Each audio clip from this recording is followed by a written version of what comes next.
Trump-supporting CNBC host Joe Kernen had a heated exchange on live TV with Democratic Governor Phil Murphy of New Jersey, and then had to be fact-checked by his more sane liberal co-host. But before we unpack all that, if you end up liking this video and you want to support the channel, please be sure to hit the like, subscribe, and alert bells before you go. All right, friends, got one clip to show you here, and it's about 3 minutes long. Joe Kernen is somebody that we've talked about before in previous videos. He is one of the hosts of CNBC's Squawk Box. He is an open, strident Trump supporter who gets very passionate and very defensive about Donald Trump and the Trump agenda and the Trump record, no matter who he's talking to, be they Democratic governors, be they billionaire Mark Cuban, Republican former officials who have refused to sufficiently endorse Donald Trump in his estimation. He gets very passionate and he's almost always wrong on the facts. And so it's funny to see him spar not only with Democrats, but to be fact-checked by his own co-hosts. And so I want to play this clip in which all of that happens. But what are you wild about? What are you wild about? Not Trump? Here's what I'm wild about. I'm wild about a democracy that works. I'm wild about the rich history of our country continuing for the future. I'm wild about opponents having a voice and having a seat at the table, as opposed to being thrown in jail or hunted down by our military. That's what I'm wild about. But we might throw Trump in jail. The Justice Department was not weaponized under Trump. It's been weaponized under the current administration, right? So we'll stop right there. And this is where Andrew Ross Sorkin, his more liberal co-host, will fact check him at the end. But I just want to say for context, Governor Murphy is referring to comments, persistent, frequent comments by Donald Trump that his opponents, that his critics, that people who vote against him, that don't support him, are the enemies within. That is a phrase that Donald Trump has repeatedly used. And his allies at the Fox Propaganda Network and other places have begged him to stop using these phrases and have given him multiple off-ramps in interviews, basically serving him up an opportunity to walk back the comments or to reinterpret the comments, because of course Trump is graded on a curve. So all Trump has to say is, oh, I'm sorry, I wasn't referring to, Democrats or anything like that. I was referring to radical left protesters or whatever.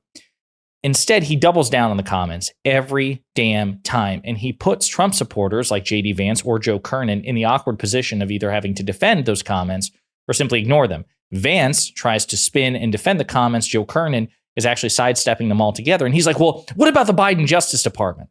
I mean, Joe, come on. You got to be kidding me. Okay. I don't know. I haven't seen Trump. I haven't seen Trump throw anyone in jail, but I have seen a lot of lawfare against Trump.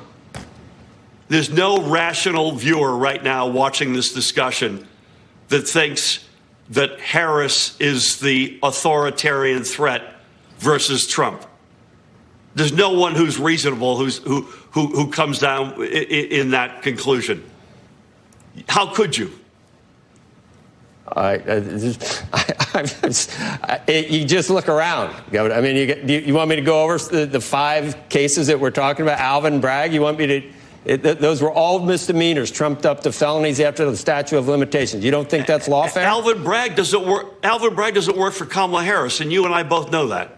Okay, I'm talking about if either candidate is in danger of using the Justice Department to punish his enemies. What we've seen recently is not from Trump doing it. I mean, is there some reason you think that's going to happen with him? It's his rhetoric?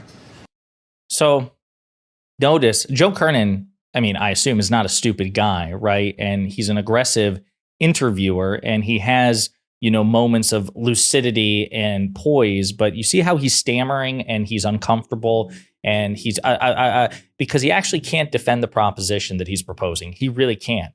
And even the question that that he asks there at the end, which is what, just because Donald Trump says he's going to go after his opponents, what, you believe him? Either Donald Trump means what he says, in which case he's an authoritarian, or Donald Trump doesn't mean what he saying, in which case he's a liar who is spreading authoritarian lies. Either way, Joe, it's bad for your candidate. There's no reasonable defense. Both of those options which you are presenting are bad for Trump, at least to an honest broker. He's either a liar who will peddle authoritarian lies to rally his base. That's still really, really, really bad. Or he fully intends to weaponize the Justice Department against his political opponents because he said so. That is also really, really bad. There is no good option for Trump. Trump is morally inferior by both options that Joe Kernen is effectively laying out. Joe, I'm having a hard time believing we're having this conversation. Are you kidding me? Did you see what happened on Sunday in Madison Square Garden? Have you followed what he said about what he's going to do against his enemies? What Joe Biden said last night that all the Trump supporters are garbage, and that wasn't a joke. That was the president, sitting president of the United States, and that wasn't some comedian that no one knew what he was going to say. That was Biden himself. Did you see that? Trump supporters are garbage? I saw it, and he said specifically it was about the people who were in Madison Square Garden, and you and I both know that that's what he said. So they were garbage. Okay. Governor. So specifically, President Biden was referring to Tony Hinchcliffe, the Trump supporter who made the comments about Puerto Rico. Okay. He clarified it after the fact. This is a non-issue and a nothing burger. And again, note the contrast. So Trump supporters are clutching their pearls that President Biden stammered and misspoke, or at least spoke so ambiguously that some people are saying, oh, he's referring to all Trump supporters as garbage. Well, number one, President Biden has never done that, so it's not commensurate with Biden's rhetorical history. He's gone out of his way to be gracious and magnanimous. Not all Republicans, not even a majority of Republicans, not all Trump supporters, when he criticizes the rot at the heart of the MAGA movement, he goes out of his way to distinguish these from other Republicans, number one. And number two, Biden went out of his way to clarify, like, hey, listen, I understand that some people are confused about what I said. To be very clear, I was referring to a single Trump supporter's comments about Puerto Rico. Now, you can take that at face value or not. You can just assume that Biden is lying. That's your prerogative. But note the contrast. This happened once. Biden clarified. Donald Trump says incendiary things about Democrats, people in blue cities, blue states, liberals, progressives, women, minorities, marginalized groups all the time, regularly, by like a 10 to 20 to 1 ratio compared to Biden, and he never backs down from it. So even if I grant all the premises, which I don't, Joe Kernen's candidate is still objectively worse, and he wants you to believe otherwise. Governor, I want to thank you. I do want to just say one thing to contextualize it, because I think it's important. There's one important point to be made. President Trump, when he was the president of the United States, did seek to prosecute Comey and Hillary Clinton, and his own Department of Justice refused to do it. But he asked them to do it. Then there's an example of on that side. I just want to be 100% clear of the context of this. And I say that, I hope I could say that apolitically, if that's even possible. Come on, Andrew.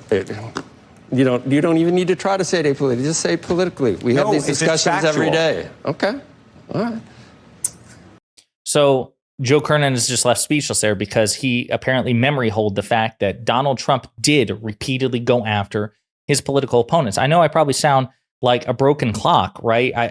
This is just stuck on repeat, but it's important because Donald Trump benefits from so many things. But one of the things from which he benefits is that we forget about all the heinous shit he's done. When he was the sitting president of the United States, he repeatedly, publicly and privately, tried to pressure the DOJ to go after his political opponents. And as we've discussed, the New York Times has done really good exposés on this within the past 45 days, going into detail of the numerous politically motivated prosecutions or investigations, and sometimes prosecutions, of Donald Trump's critics, including, yes, a former FBI Director James Comey, and yes, former Secretary of State Hillary Clinton. The fact that Trump was very often not successful in getting what he wanted is more a function of the people he targeted were not guilty of crimes. But the DOJ did try to get these people at Trump's behest.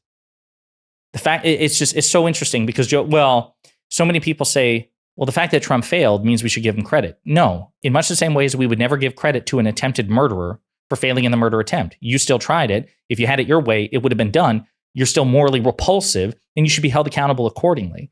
Whereas the Biden administration bent over backwards to avoid prosecuting Trump, bent over backwards, particularly with the national defense documents. They played footsie with Trump for more than a year, begging him privately, just give us back the damn documents so we don't prosecute you. He refused. That's 100% Trump's fault. It's 100% Trump's fault that he tried to defraud tens of millions of Americans from their vote in engaging in ludicrous authoritarian election schemes to steal an election. That's all his fault, okay? And even then, the Biden administration slow-walked these investigations because they really didn't have the stomach for it. Merrick Garland is very ineffective in that regard. The Biden administration Department of Justice also prosecuted successfully Biden's only living son and multiple elected Democrats in an election year. And they also investigated President Biden himself. So this is just a stupid, legitimately, objectively stupid criticism. Oh, and by the way, they don't talk about jailing their political opponents. Donald Trump does. So Joe Kernen struggles to cope with this, and I understand a lot of MAGA Republicans do, but Donald Trump really is that bad, and he is uniquely that bad. And no, there is no comparability on the Democratic side. It's just a fact. But let me know what you think in the comments.